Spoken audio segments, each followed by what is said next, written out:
네, 안녕하세요. 미국 주식으로 멘탈 케어하기, 멘탈이 전부다입니다. 네, 어제는 시장이 굉장히 안 좋습니다. 3대 지수 모두 하락을 했고요. 특히나 다우가 2%대 강한 하락을 했습니다. 거의 모든 종목이 다 안 좋았는데, 특히나 뭐 항공이나 여행, 이런 쪽, 흔히 말하는 이제 코로나 피해주죠. 걔네들이 가장 큰 타격을 받았습니다.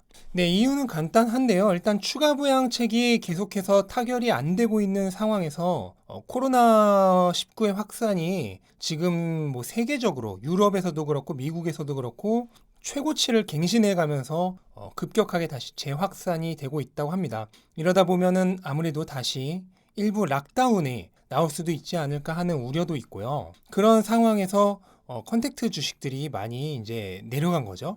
현재 어떻게 보면 시장은 좀 많이 올라가 있던 나스닥은 쉬고 피해를 많이 받았던 코로나 피해주주들이 다시 어느 정도 회복을 하고 있는 장세였는데 잘하면 이렇게 코로나가 지속이 된다면은 다시 한번 코로나 피해주들이 주가가 내리고 다시 나스닥을 기반으로 한 기술주 성장주들이 2차 랠리를 할 수도 있지 않을까 하는 그런 좀 생각도 해봅니다.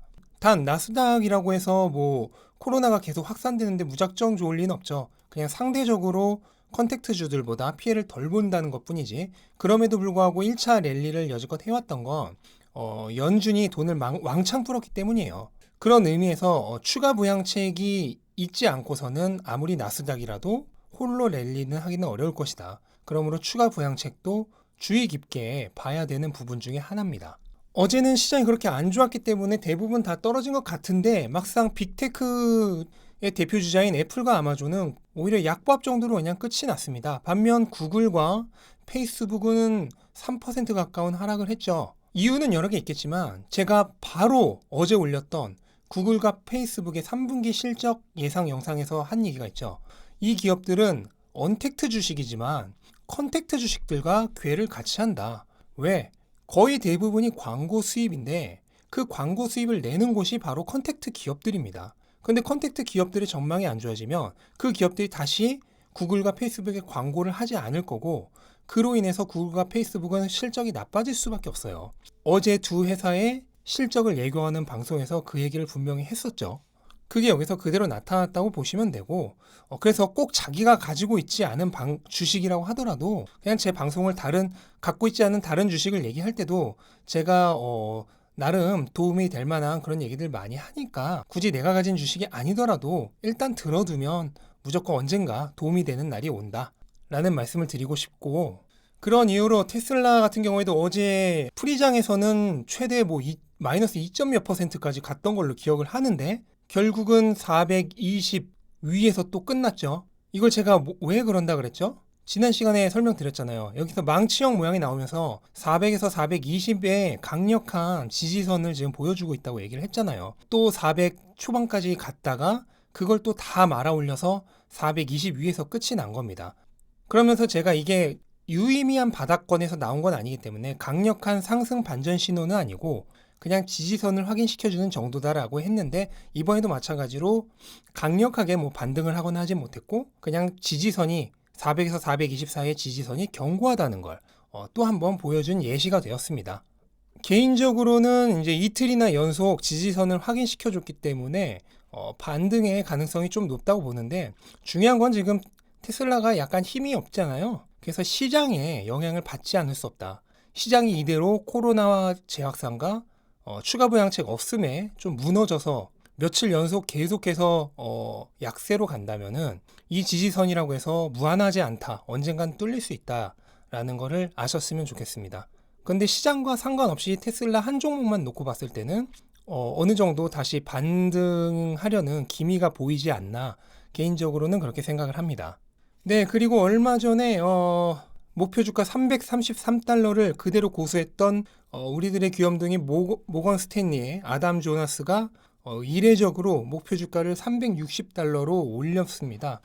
그러면서 2020년에 대한 기대치를 49만 대에서 49만 7천 대로 거의 50만 대 가까이로 올렸고 내년 납품량 인도량을 69만 8천 대에서 77만 8천 대로 거의 10만 대 가까이 높였습니다. 그럼에도 불구하고 이제 목표 주가가 여전히 낮은 것은 테슬라를 자동차 회사로 보고 있기 때문에 이 이상의 PER, 펄을 주기가 어려운 거죠, 이 사람은. 뭐 근데 어쨌든 이렇게 테슬라를 안 좋아하는 사람이 목표 주가를 올렸다는 것만으로도 굉장히 의미가 있는 일이 아닌가 생각을 합니다. 네, 그리고 또 재밌는 일이 있어서 소개를 드리자면 또다시 슬금슬금 S&P 500 얘기가 나오고 있습니다. 제가 3분기 실적 좋으면 무조건 S&P 500 얘기 나올 거라 그랬죠. 그래서 지금 다시 그런 얘기들이 여기저기서 나오고 있고, 또 일론 머스크가 트위터에 또 그 스네이크 재즈앤 폴리네시안 뮤직인가요? 그걸 또 뭐 게재를 했다고 하는데, 이제 진지한 사람들 입장에서 이건 진짜로 테슬라가 그 보행자들 놀라지 않게 하기 위해서 약간 그 전기 자동차는 소리가 없으니까, 그래서 약간 그런 좀 음향을 집어넣는 그런 걸 하고 있어요, 지금 그 작업을. 그래서 단순히 그거다 라고 얘기를 하고 있고, 또 몇몇 사람들은 이게 앞자를 따서 S&P에 대한 암시다 라고는 했는데, 지난 분기에도 그런 얘기가 있었는데 결국 아니었죠. 그러니까 이번에도 정말로 그냥 그 음향을 추구하는 것으로 끝나는 일이 아닐까.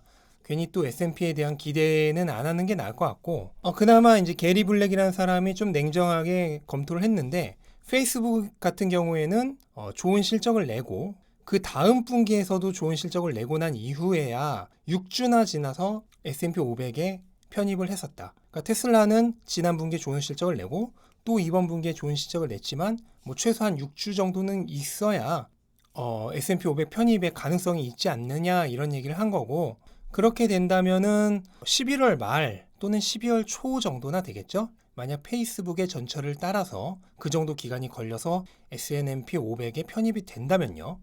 근데 뭐 저는 주주 입장으로서 이 얘기는 그냥 나오지 않았으면 좋겠습니다. 안 나오다가 그냥 편입을 하는 건 괜찮아. 근데 또 그 전에 시끌벅적해지면은 이건 아시잖아요. 이건 얘기 안 나오는 게 훨씬 낫습니다. 네, 그리고 어떻게 보면 충격적인 소식이 나왔는데요.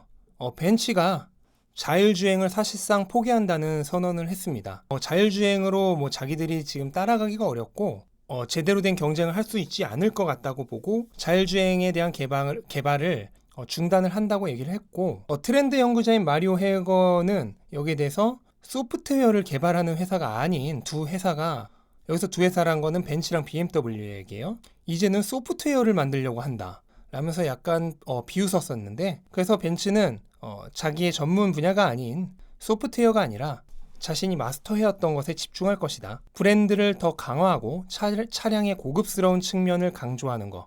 그래서 슈투트가르트에 기반을 둔 자동차 제조업체가 미래를 위해 고전적인 가치로 돌아갈 것이다 라고 얘기를 했습니다. 그러니까 안 하던 거 하지 말고 그냥 원래 잘하던 거 하는 걸로 이겨낼 것이다 라는 거죠. 어떻게 보면 이제 벤츠나 이런 전통차 업체로서는 그냥 이게 맞는 걸 수도 있어요. 괜히 안 하던 거 하려다가는 오히려 지출이 2배가 되면서 더 급격하게 상황이 안 좋아질 수도 있습니다. 그래서 이 벤츠의 자율주행 포기 선언은 내연기관 차들에게 있어서 아주 중요한 의미를 가진 것일 뿐만 아니라 어쩌면 나중에 잠재적인 경쟁자가 될 수도 있고 또는 협력자가 될 수도 있는 자율주행 프로그램을 공급하는 그런 테슬라 입장에서도 매우 중요한 의미를 가지는 뉴스라고 할 수 있겠습니다. 네, 그리고 테슬라가 2년 내에 120억 달러 정도의 규모의 배터리 공장 및 자동차 공장에 투자를 할 것이라는 공시를 했고요. 이게 가능했던 건 역시나 지난번에 50억 달러 유상 증자의 힘이죠. 그러면서 동시에 테슬라는 다음 공장은 아마도 미국이 될 것이다. 그래서 프리먼스 텍사스에 이어서 두 공장으로는 좀 커버하기 어려운 지역에 이제 분산을 해서 세 번째 공장을 지을 거다라고 공시를 했고, 여기에는 이제 인도 얘기는 없었습니다. 그런데 그거와는 별도로 인도 측과는 지금 협의를 계속하고 있고, CNBC에서는 테슬라가 2021년 인도 시장 진입 가능성이 매우 높고 2020년 말에 발표될 가능성도 있다라고 얘기를 했다고 하네요. 그럼 2020년 말 발표, 2021년 진출이 되는데, 이게 인도는 아시겠지만 초기에는 그다지 그렇게 수익성이 좋지는 않아요. 왜냐면 인도에서 전기차 인프라도 없고 이걸 살만한 사람도 없기 때문에. 그런데 이게 이제 괜찮은 게 지금 인도가 이런 선구적인 공장 시설을 자기 나라로 가져오는 거에 굉장히 적극적인데, 그래서 지금 최첨단 제조 시설을 건설하는 기업에 46억 달러의 인센티브를 제공하겠다라는 제안을 지금 하고 있다 그래요. 물론 이게 46억 달러가 한 회사한테만 준다는 건지 여러 회사가 이걸 가지고 나눠 먹는 건지 모르겠는데, 이게 어느 정도 큰 돈이냐면 기가 샹하이를 건설하는데 20억 달러가 들었습니다. 그런데 46억이란 거는 그거의 2배가 넘는 수치죠. 그러니까 여기에서 한 3분의 1만 받는다고 하더라도 엄청나게 싼 가격에 공장을 하나 지어버리는 거기 때문에, 그렇게 되면은 테슬라의 초기 투자 자금이 엄청나게 줄어드는 것이기 때문에 이거는 주주 입장에서도 대환영할 만한 일인 거죠. 네, 그리고 이것들과 별도로 기가 베를린은 지금 아주 잘 건설이 되고 있습니다. 얼마 전에 뭐 수도요금을 안 내서 물이 잠깐 끊겼다 이런 걱정 섞인 뉴스도 있었는데, 그거는 거의 즉시 해결이 됐다고 하고요. 또 그런 관리를 제대로 안 했던 공장 책임자는 해고가 되었다고 하고, 지금 굉장히 순조롭게 잘 진행이 되고 있어서 내년에 생산을 스타트하는데 아무런 지장이 없을 것으로 보입니다. 그리고 중국에서 유럽으로 드디어 수출을 첫 스타트를 끊었습니다. 그동안 이제 중국에서 만든 테슬라를 유럽에 수출할 거다라는 거가 확인은 됐었는데, 드디어 처음으로 실물 사진으로 공개가 되었고요. 여기에 쓰인 모델 3는 전부 CATL의 LFP 배터리죠. 그래서 원래 미국에서 만드는 테슬라 모델 3보다 단가가 쌉니다. 그러니까 아마 같은 인도량을 달성을 해도 다음 4분기 테슬라의 마진은 안 그래도 높았는데 더 높아질 거예요. 그리고 지금 유럽 쪽은 물량 부족으로 지금 공급이 굉장히 차질이 많아서 유럽 쪽 너무 약한 거 아니냐 이런 얘기 나왔는데, 이제 중국에서 생산을 해서 유럽으로 수출을 하기 시작하면 그런 얘기는 쏙 들어갈 겁니다. 그래서 운송기간, 운송비 모두 줄기 때문에 앞으로 유럽 쪽 테슬라 약했던 모습 많이 사라질 것 같고요. 마진율은 더 좋아질 것 같습니다. 네, 오늘은 간략하게 소개시켜 드린다고 했는데도 소개시켜야 될 내용이 너무 많아가지고 시간이 좀 오래 걸렸네요. 제가 최근에는 빅테크 기업들의 실적 시즌이다 보니까 그 기업들에 대한 실적 분석 영상을 많이 올리고 있는데, 일단 이번 주까지는 그런 영상들 더 올라갈 겁니다. 그 기업들 가지고 계신 분들도 분명히 계시기 때문에 그분들 위해서 영상 올라갈 거고, 그러면서 테슬라의 자율주행 관련돼서 정말 괜찮은 영상을 지금 만들고 있으니까요. 조금만 기다려주시면 테슬라 관련된 좋은 영상도 여러분들에게 선보일 수 있을 것 같습니다. 네, 긴 영상 끝까지 봐주셔서 감사드립니다. 구독과 좋아요 부탁드릴게요.